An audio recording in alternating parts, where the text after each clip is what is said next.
Hey everyone, welcome back. Today I have an incredible guest for you. Her name is Julie Ryan McHugh. Julie is an American writer, a domestic adoptee, and get this, also an identical twin. I used to think about that when I was a kid, how fun it would be to be an identical twin. But Julie, in her essays, in her books, in her blogs, she explores topics of finding out who you are, where you belong, and making sense of it all. She is the author of 2 books. Her first book was Twice a Daughter, a search for family, identity, and belonging. Her next book was Belonging Matters, conversations on adoption, family, and kinship. Her third book, which is going to be released in February 2025, is called Twice the Family, a memoir of love, loss, and sisterhood. And as I said, that is going to release February of 2025. I'm going to have the links for everything in the link below, but let's jump to Julie. Hi, Julie. How are you? Hi, Terry. It's good to see you again. It's good to see you and welcome back after we had a bit of a problem. You had a quote in the essay that you sent me, or you wanted me to read, called The Happiest Moment. And I loved it for a reason different than yours, but it kind of relates. And it really helped me put a lot of things in perspective in my life. And that's that you read somewhere that gratitude and fear cannot coexist. They occupy the same space in the brain. I was like, oh my gosh, that's right. They're both in the amygdala. Yeah. And so we can't have gratitude if we're still dwelling in fear. Correct. That blew me away. And so if we're working on, I was a big journaler growing up, which was very fundamental in writing my book Twice a Daughter. I used that for context to go back to access what my adoptee self was thinking when I was a teenager. And I think journaling about joy and gratitude is so good for our brains in general. It helps us focus on the positive so that we can bring that positivity into everyday life. And I think, as you're speaking, I'm thinking of all of these people that need to hear this, because so many people get stuck in the negativity. Oh, why did this happen to me? Why was I the one that was not wanted? Why was I the one that this happened to?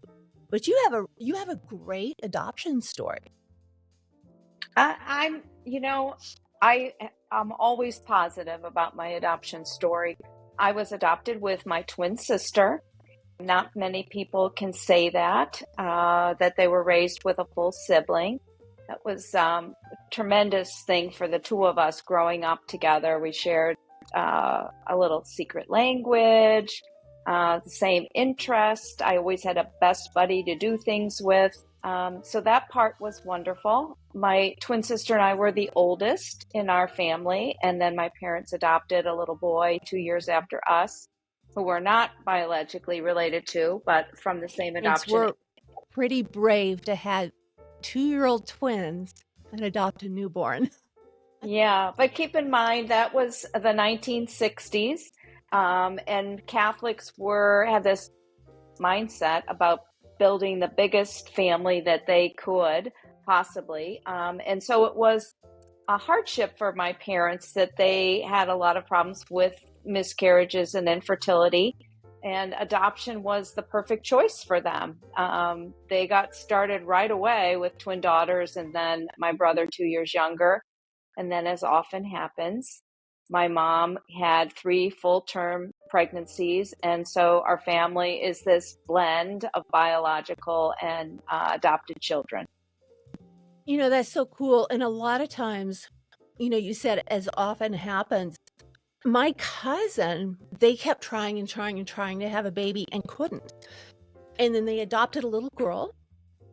And then my cousin got pregnant. And I think sometimes the fear or the pressure we put on ourselves to conceive, it sort of blocks that in a way. But your adoption, when I was speaking to you before, it really strikes me because in today's world, kids are not placed for adoption as you were.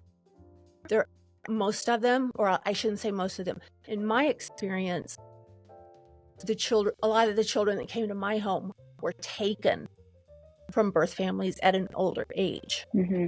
And so it's a little more of a sticky situation with them than it is with you. Yeah, my era, there were so many white babies available for adoption because it was the era post Roe v. Wade. Abortion wasn't safe in the 1950s and 60s. Birth control wasn't available. So there were a lot of us that came from young birth parents that maybe didn't understand sex education, I don't know, but there were a lot of adoptees available. And certainly with abortion and birth control, the supply of adoptees is smaller. I mean, even now in society, China has cranked down on the U.S. adopting, allowing adoptions. I think because of IVF and treatments like that, couples that were previously infertile are able to carry to term a biological child. So adoption isn't what it was in the last century. It is definitely tougher, and the foster care system that you were alluding to is the vehicle for families to build a family. Right. And for those children to find a forever home. Right. If it in our case it didn't quite work as a forever home. We wanted it to, but they were older. We had 2 boys we adopted at birth, and our daughter that was 6. And those are the kids that are still making up the core family. Well, I can't say one of my sons died. So Michael and Nikki, they're just, it's the 4 of us together. And it's great. But the other ones went back to the lives that they were living previously. So I think I want to put something out there since we're speaking on adoption. If people have younger children and they're wanting to do foster care and maybe adopt another child, I certainly would not adopt a child that's older, because you're going to put so much into that child that you're adopting. The kids that were there previously are not going to get the attention that they need. So just throw it out there so people understand to really think about it before they do it, because you want the best outcome. I think that was definitely the case in the last century. This concept of family building was build the biggest family you could. My sister and I, as the oldest, were expected to babysit a lot and take on the care of the younger siblings. And we could have benefited from more attention from our parents. So I think it is, you have to look at your own individual idea of what a family means to you. Right. If a big family is what you're after, there's pros and cons to doing that. There's for my sister and I, we were very independent and kind of joined at the hip. So we did fine with that independence. Some of my younger siblings definitely struggled to find their voice within the big family. How old were you when your mother had her first biological child? I would have been, he's 5 years younger than I am. So okay. I was 5. Okay. Yeah. So that's still pretty close in age. Yeah. So as we were speaking before, you and your sister had this fantasy of who your birth parents were. And did that kind of hold you over, or did it just, what function did that serve you in your life? I know how it did in mine. It because we had no information about where we came from, who our birth parents were, or why adoption was the plan made for us, we invented our own little story. Like Brene Brown talks about in her podcast, the stories we make up in our head to kind of fill in what happened. That's what my sister and I did. We liked the idea that perhaps our birth father was a football player and maybe our birth mom was the head cheerleader, and they fell in love in high school and, had a little amorous thing going in the back of the car. And my sister and I resulted from that. While we could not know that, it somehow made us feel good, because at the time we were making this fantasy, we were around that age and we could understand how maybe they didn't want to be parents if they were young teenagers. What ended up happening, though, and then that fantasy appeased us, and my conversations with other adoptees, they share the same thing, that, this fantasy building to build in the facts that we didn't have.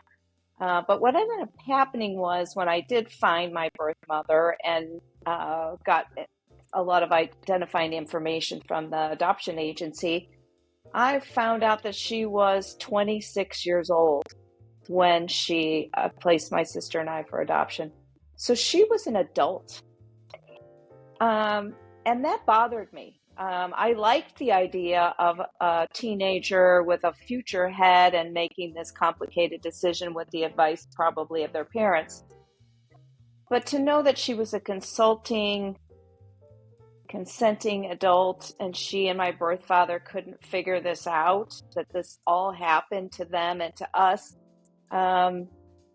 was concerning. I think I'm glad I didn't know that information until I was an adult and could kind of grapple with it better. And you had told me the reason you started to look for your birth parents, your birth family, was you had a cancer scare. Is that correct? Yeah, that's correct. I was 48 years old. I knew that I was from a closed adoption and that the Illinois laws prevented me from accessing information.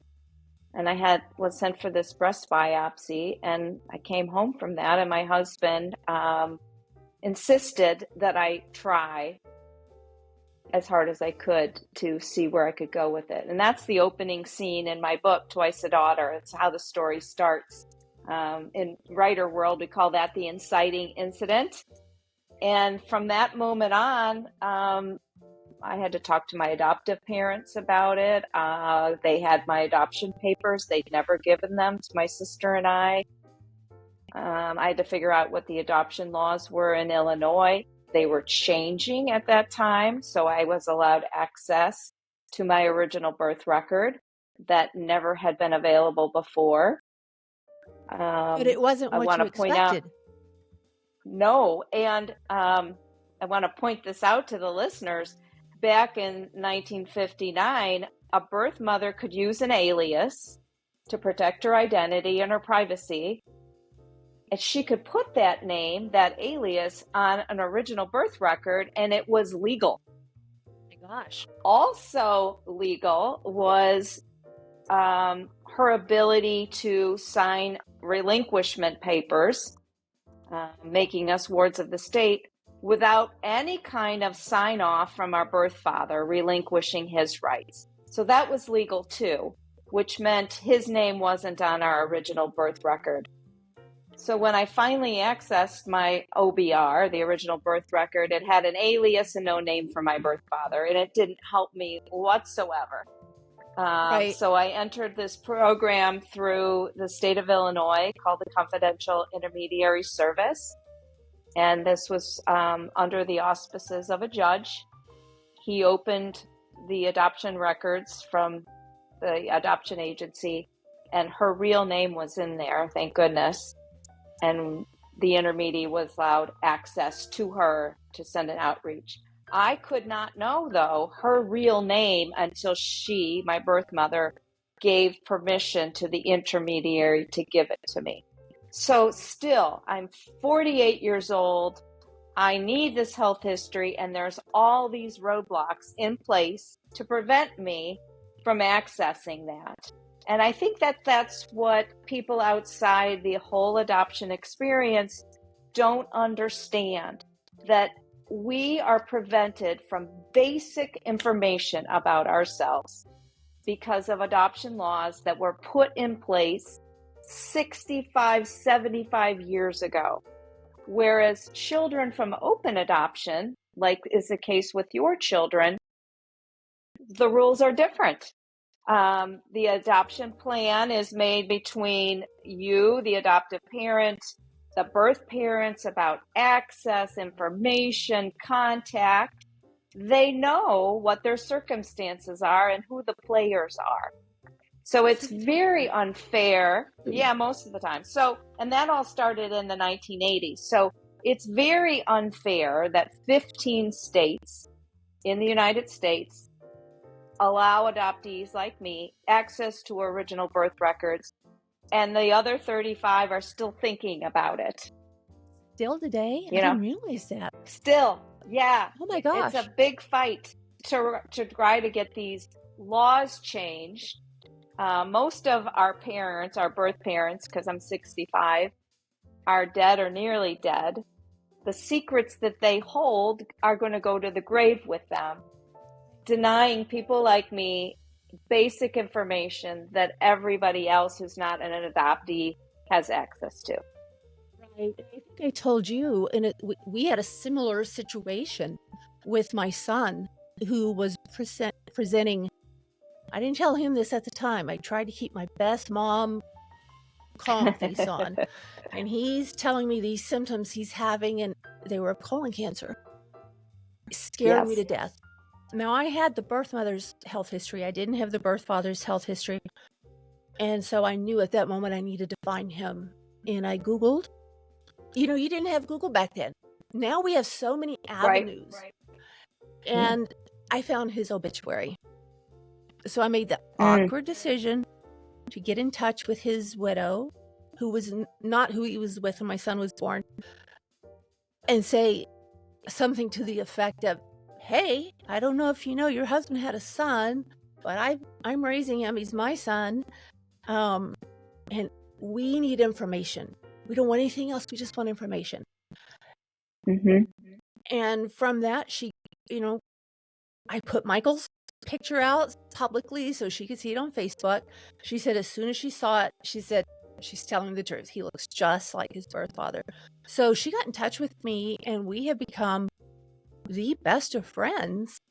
And Michael has met 4 of his other birth sisters, which grounded him. So how long of this process from beginning to meeting your birth parents, your birth mother, how long did that take you? From when you got the records to... when we first reached out to her through the intermediary, she denied contact with my sister and I, which was very problematic because we didn't have our birth father's name. And that meant if she denied contact, we would have no medical history. But because of my health issues, it's called secondary rejection. And it's a very real thing. And I think it scares away a lot of adoptees in going through this process, the fear of that secondary rejection. But the judge ruled in my favor that we could go back to her because of my health problems and ask her for medical history. She did send those back to the intermediary. And then she waited a good 6 months more before she called the intermediary and asked what was going on that we needed that medical history. We came to find out that she had been married for 30 years and never told her secret to her husband that she had 2 daughters. She had no other children but us. And so unveiling that secret to him was a real burden to her. It took her that much time to process. It took her back to that shame that she was feeling, probably, and the stigma that she grew up with. Yes. And even though she told him, she did not tell any of her siblings for a while because she feared how they would judge her as well. eventually, over time, I have had conversations with many of my aunts and uncles, not all of them, and plenty of contact with first cousins who are very welcoming. And that's another thing that I want to bring up is that my relationship with my birth mom is not as easy as it is with my cousins. And I have also found a half brother and half sister through my birth father. They were very welcoming and accepting and interested and curious about us, but they didn't have any baggage. They didn't have any skin in the game, Hey, Whereas my birth mom, still at 91 years old, struggles with how to introduce us to the people in her senior living community. So, hurtfully, she does introduce us as people visiting from Chicago instead of these are my daughters. coming from your side, it's another stake in your heart. But then if you look at Yep, it's her a slam. side, she's still got that 1960s shame over her head. And So she it's a can't very, she can't get rid of it. yeah. Yeah, and I think that some things that sometimes there has to be sort of a, okay, I understand why you're doing this. It still hurts me, but I can understand it. But Yeah, gosh, and that's why I like to say, if you're not an adoptee, if you're not a birth parent or an adoptive parent, sit back and listen and take in the points of view from all those unique perspectives. Because if you're not involved in it, you don't know. Here's an example. When I was on this search for my birth mom and my family history, I had a friend, a good friend at the time, who called me out and she said, don't you feel disloyal to your adoptive parents? Do you really think you should be doing this? And I think that that is a perspective outside the adoption triangle, that we are being disloyal by wanting to know the first families that we belong to. And I don't think that that should be the case. Think about it this way. A child whose parents get divorced and the parents get remarried, do they have to choose between their mother's family and her husband and their father's new wife and their family? They can belong to both of those families, right? That's acceptable.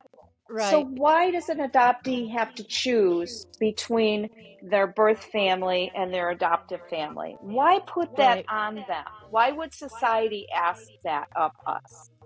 We didn't choose to be adopted. It was a plan made for us.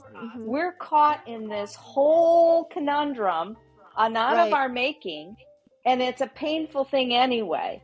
Why make us choose? We shouldn't have to. We should be able to belong to both families and be welcomed into them, or at least have the opportunity to explore, to see if it's going to be a good thing for you or if it's something you need to or not. Exit from. Exactly. That's a really, really good point. And, the court systems are still making that judgment on our behalf, even for people my age, by the states not allowing access to original birth records. But as you pointed out earlier, social media, Google, internet searches, they're helping the cause of this connection. So is genetic genealogy, DNA testing. While it did not help me, none of my relatives at that time were signed up. It has helped a lot of people make connection to their first families. Like you talked about, your son looked just like his 4 sisters, and it's allowed you to help your son with his health. So, we can't be so cut and dry about this. We have to be accepting about how it all threads together. It's very fluid. Yes. And if you're not in, like you said, if you're not in that mix, I think people really mean well. It's like when we adopted our son, and It was the first time we took him to church, little bitty tiny thing. My husband and I, both as white as you can be, and our baby is a beautiful mocha brown. And this guy comes up and asks, "Are you going to tell him he's adopted?" And I looked at my husband, I'm like, I think it's going to be apparent. Yeah. Yeah. And we went to, I took my daughter to a doctor one time, and I had my older son and daughter. I had Michael, and then I had Joshua, who's my next adopted son. And the doctor asked me to leave the room because my daughter was having stomach issues. And the first thing he said was, "Okay, so now the little brown baby, did one of your parents have an affair?" I was like, we're getting another doctor. People, and I say that to say, if you're not part of this triangle, like you said, you don't know. And you just need to listen. I think people mean well. Yeah, they're limited by their their experience. But that's why they should sit back and listen and take in, and that's what's so important about your podcast and all these adoption support groups that are all over Facebook, and all the new books coming out written by every aspect of the adoption triangle. It's really improving the conversation. It's helping people to understand what information is available and maybe what the facts are. And then it's not just this cloud around what is secrecy. Adoption. It's this big umbrella. It is. And that's the perfect term for it, because no adoption is the same. No adoptees search and reunion experience is the same, which keeps a lot of people out of the fray. I probably would not have gone down that path if I hadn't had a health issue. I was perfectly content in my family. I felt like I belonged, that I was loved, and I was wanted. But the health issues and the ability to pass on medical history to my own children, because I have 4 of them, was important. And that's why we searched for my son's father. And Jennifer gave me all of the information. I got, not only did I get the information, I got his sisters. And the fact that my son looks just like his birth father, who I met, and I adored him. He was such a nice guy and so conflicted. He was married at the time, and he was so conflicted, but he came to see Michael. Like I said, we were able to reunite, and it was really good. But you had a little bit of a sticking point with everything going along, and then especially with your birth father. Yes, he and it was his right. He chose not to have any contact with my sister and I. He did provide his medical history. He also told my half brother and sister about us. And it was that brother that actually made contact with me and changed the story. My adoptive mom was not happy that I was out there looking for my other parents. Mm-hmm. And she was not shy about her displeasure about that. I think she feared that the mother-daughter relationship was going to change, which put a lot of pressure on me to show her that it wasn't going to change, that my heart was big enough to have this other family. And we've already talked about that.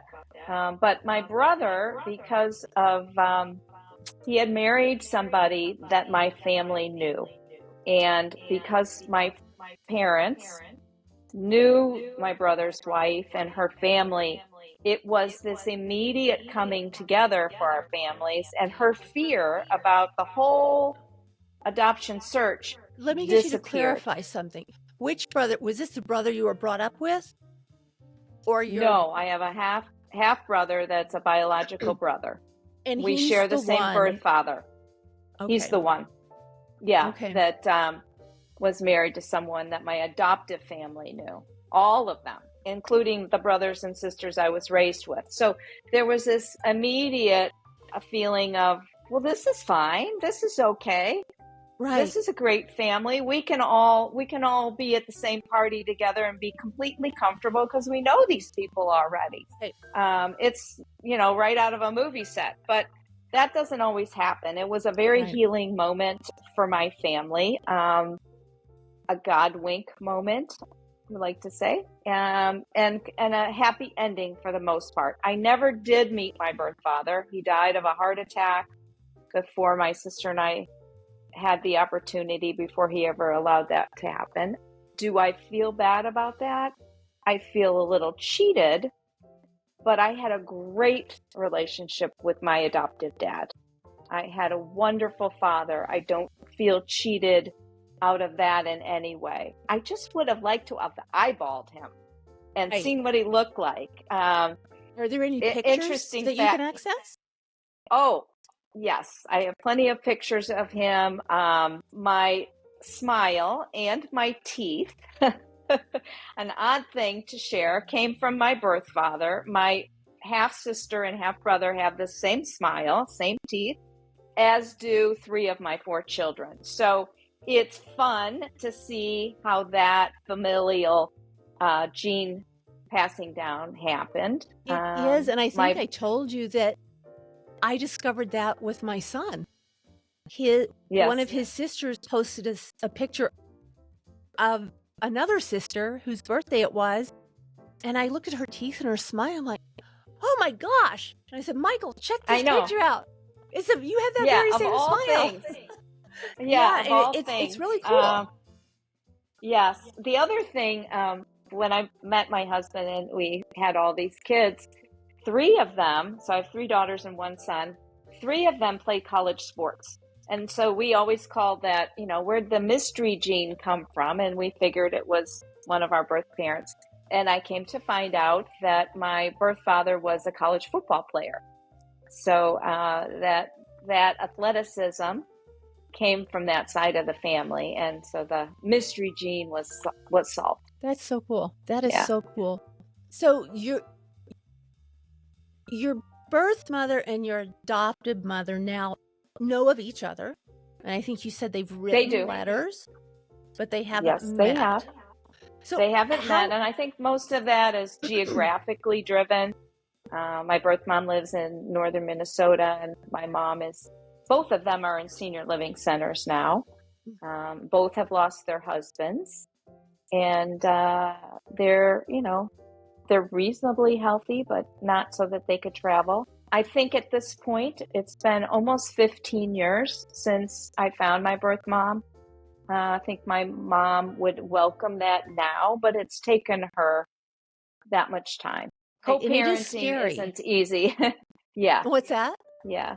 Co-parenting isn't something you Oh, want to no. do as an adoptive parent. Right. No. Right. So I found it interesting that both of your mothers are the same age. They are the same age. And when I was growing up, people would say to my sister and I, "Oh, you look so much like your mom." And my sister and I would look at each other and go, "Oh, brother, we can't possibly look like her because she's not our biological mom." But when we did find our birth mom and we received pictures of her, at 26 years old, she looked very similar to my adoptive mom. But that's what Catholic Charities did back then. They tried to match the adoptee into a family where they would fit in, so that stigma of being an adoptee, and also for the parent, that there was such a stigma about infertility, that it helped everybody kind of deal with this shame surrounding adoption. And so we did end up looking like our parents. And how does that make you feel? I mean, is that like, does it ground you? Like, I know with Michael, when we had this, I just saw him, it's like he took a big breath, and I saw him a little more grounded, which I don't think he Yes, even thought of before. Yeah, because I don't think we realize that the missing pieces that we're not allowed to have are as important as they are. I'll simplify it. You know that feeling when you're doing a jigsaw puzzle and you get that last piece and you put it in, and it's like, yep, we did it. It's done. It's Right. all this hard work.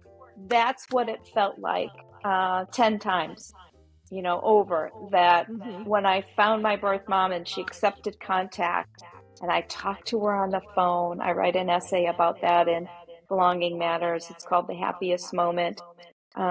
Hearing her voice, Mm-hmm. having imagined what that conversation would be like for 50 years, was an incredible moment. I was hearing my mother's voice for the first time. Wow. So, yeah. Wow. That's really pretty cool. You already knew how your your adoptive parents felt, and your adoptive father, from what I remember, was supportive the whole way. Yes, he was. And I think he was a good moderating force with my mom to say, you've got to trust your relationship with your daughter. It's 50 years in the making. So you're not acting like yourself. She said at one point to me, and this is, I debated about putting this in my book, Twice a Daughter. She said, I don't want that woman in my life. Mm-hmm. Wow. Wow. What do you say to that? This woman was good enough to give you 2 daughters, and you don't want her in your life. It was a very defining moment. It was not the best version of her, for sure. Mm-hmm. She had a lot she to was walk living back under this after cloud that. of fear. Absolutely. Yes. Yeah. And fear, and a she lot of wasn't times, looking at it from my through your eyes. perspective either. Yeah. She got there eventually. Which is but awesome. I had to work with a social worker, gain some empathy and understanding for her. She had to do some forgiveness. It took a while. It was a struggle for both of us. Right. And how is your relationship with your birth mom now? We talk on the phone for most major, events and occasions. I have not seen her since before COVID. They still have a lot of flare-ups of things in that senior center that she lives in, and it's hard to set a date to visit knowing all of that around her. It's not like I can get in the car and drive there. It's a couple 3-day experience to get there and get home. But your relationship with your birth mom is still, with your adoptive mom is still on track. Yes. Yeah. Or it got back on track. Yes, it did get back on track. So let me ask you, if you don't mind, how do I ask this? It's not who do you feel is your real mom?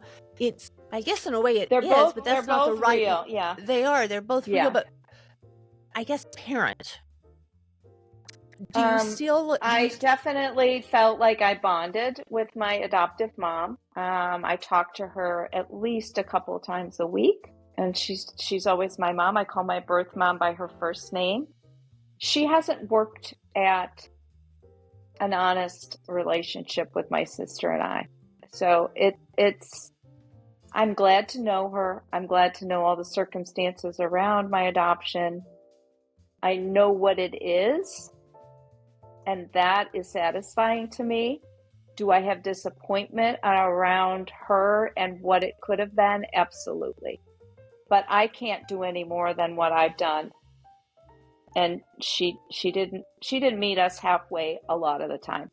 Right. And I think that's really important to keep in mind for people in any situation where they're searching or they're looking for something, is there's a limit sometimes to how much another person is able to give because of their circumstances. And we have to be able to say, okay, I've got to accept that. I got this much, and I wouldn't have had this Otherwise, much. Otherwise, it destroys our health. We do it for ourselves. The boundaries we have to set with other people in order to go on and live a healthy, productive life. Yes, very much so. I've had to lay down very strict boundaries, and it really, in the beginning, it hurt a little bit, and I thought, is this right or is it not? And I thought, hey, there's been no drama in your life since this happened. You're okay, and I'm okay. Yeah. So, and I think that's a beautiful thing to get to that point. It's not easy to get there always. It's not easy to get there. It's not easy, but I think through a lot of therapy on my part and my faith, one day it was like I just woke up and said, "You're better off now." Yeah, it's a And state of why? grace. It really is. And if I am going to continue to worry about something that I have no control over,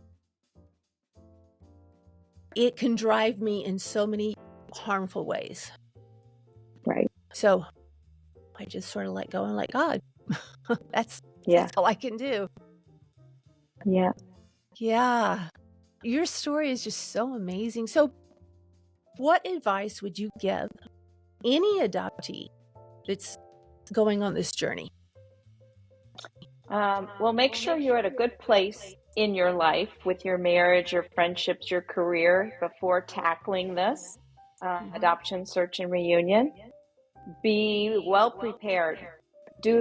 Read the literature that's out there. There's some great resources.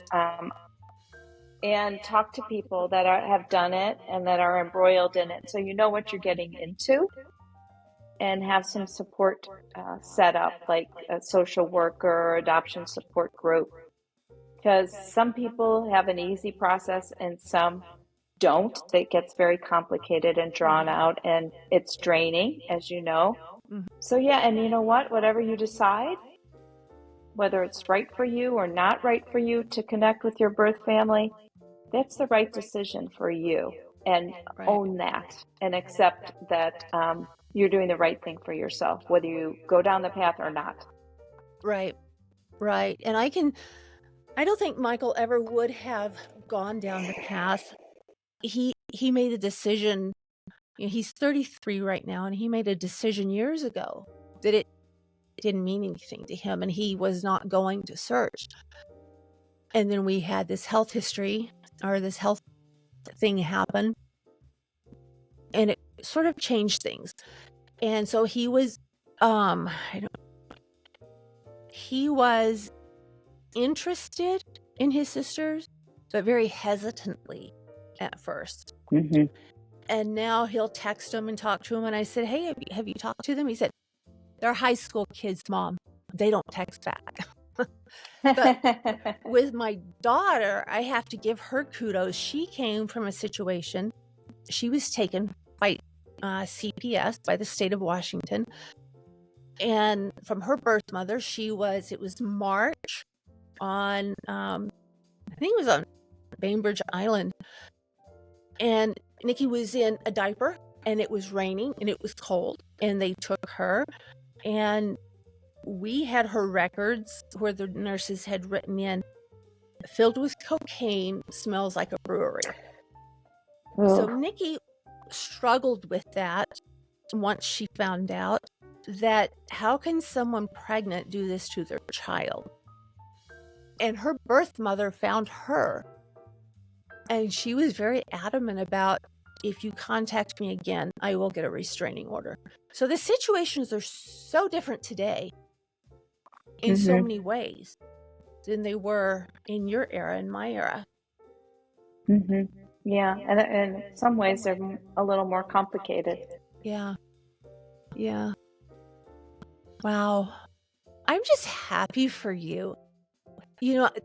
I watch your face as you are speaking about this whole journey, and you really have a lot of tells about when this was really great and when you were struggling with this. And it's just amazing to hear everything that came together. And the other thing that's come together that, you and I talked about this once before, I had no intention of writing a book when this happened, this adoption search. But because of the crazy things that happened during the search, like finding this brother who was married to someone I knew, people encouraged me to write the story. And I thought, well, I'm in a good place in my life where I'd like to learn how to write a book. And I went about that, and I wrote Twice a Daughter.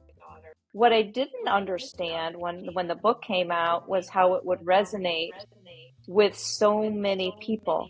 There are 6 to 8 million adoptees in this country. Mhm. And they were looking, a lot of them were looking for a story like mine because it resembled their story. Mhm. So there was this higher purpose with the book. It was Right. connecting readers with a piece of themselves, giving them the courage to go about this themselves if they wanted to, a how-to almost on maybe how it would play out. Right. And that higher purpose for me, talking about adoption, speaking about it in an intelligent way, in a positive way, is Mhm. good for the adoption community. And And not I only, love, I mean, go ahead. how honest you are and how transparent you are with everything is amazing. So you're not And sugarcoating so it, anything. no, and I really, I'm a good place in my life in general that I welcome the cause, to speak about Mhm. the cause and to inform Right. people and to inspire the community to listen harder and for the greater society to understand a complex social situation, which is adoption. Or I think you and I both are trying to do what's best um, for your children, for me and my children. And we're not going to always get it right, but the fact that we can problem solve it, maybe we're going to help other people make better changes for society. Exactly. You know, I think I told you about when I speak about my son that died, and you know, the things that I did and the stuff on podcast and everything, people will say, thank you. I can't believe you're Mhm. talking about this, but this is my situation too. So I know with your book, you have to be touching so many hearts of people that are covered in fear and they don't know what to Mhm. do and they feel alone. And that's one thing that I've had people say is I don't feel alone anymore. Mhm. So do I you feel get that? understood is, Yes. yes, I feel people say, I feel understood. I feel a connection that I didn't feel before. And I think the adoptee community is welcoming and scooping up people and supporting them and saying, you're not alone in how you feel. They validate, you have a right to know who you are. Mm-hmm. You have to know, you have a right to know your medical history. And we do, but we have to help each other. And we have to get these other states, the other Right. 35 of them that do not allow adoptees access to their original birth records. We have to make ourselves heard so that other people in those states can have what we have, access to Now, information. yeah, let me ask you, that brought up a question. Are you involved at all, or would you be involved in trying to open the I'm door with other not. states? Um, I'm not, but there are certainly a lot of talented people that That are. are? I really like writing, and Mm-hmm. so I will continue to write my blogs and my columns and my essays. And I've got another book coming out next year in Yes. February about what it was like to grow up in this big, crazy Irish Catholic family as a twin and an adoptee. So I'm going to keep writing, but I'm going to keep talking on podcasts to people like you who are willing to listen. You know, the reason I asked you that is people have asked me, okay, are you going to try and get laws changed here in Oregon? Well, no. The best thing that I can do, I think you have to know your place and your limits, Mm-hmm. is to speak Yeah. out and to put the story out there. And that's our Mm-hmm. role. And there are other people that are very good at lobbying and talking and getting the legislature to move if they can get it to move. And that's a very hard job to have. And it takes a special personality, and that's not my Yeah, personality. it's not mine either. It's not mine either. So we'll just keep doing what we do then, Terry.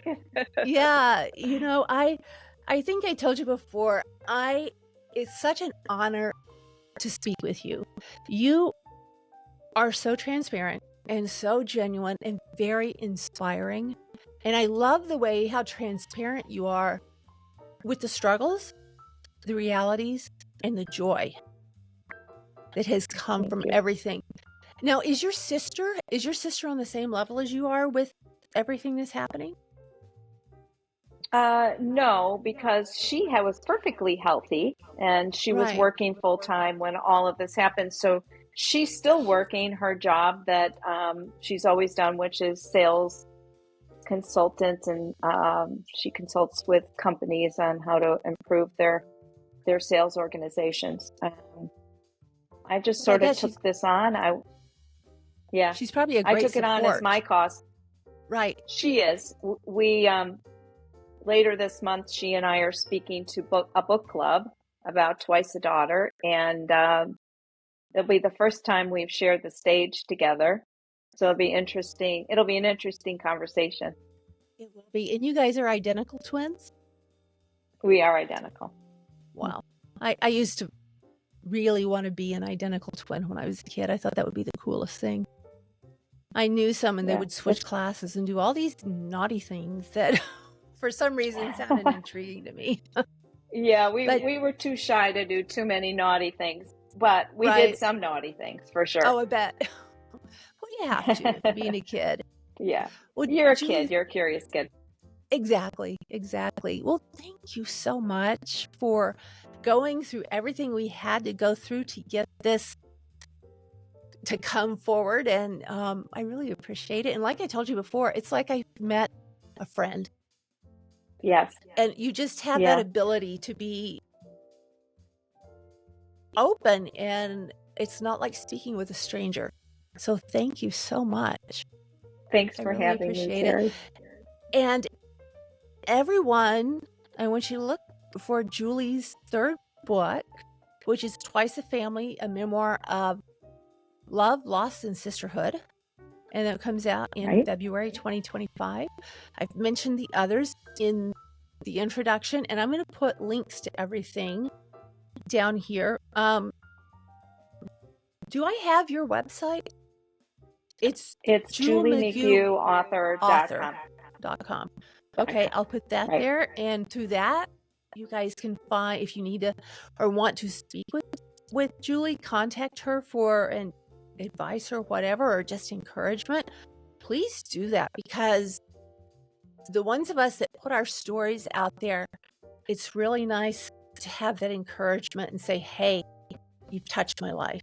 And that's what you're doing. And it's just, I have goosebumps right now. I can understand your story from both sides of watching my kids and what they're going through, and the fear that comes with being an adopted parent. Mm-hmm. So I just thank you, because you've opened my eyes, and I am going to have your books on hand for my kids if they decide that that's something that they want to do. Great. Well, I hope it helps them too. It will. I think, yeah. I really appreciate everything. So thank you so much. Thank you. All right. I will be seeing you soon. Guys, get in touch with Julie. Get these books if they pertain to you. And I guess I'll see you next time.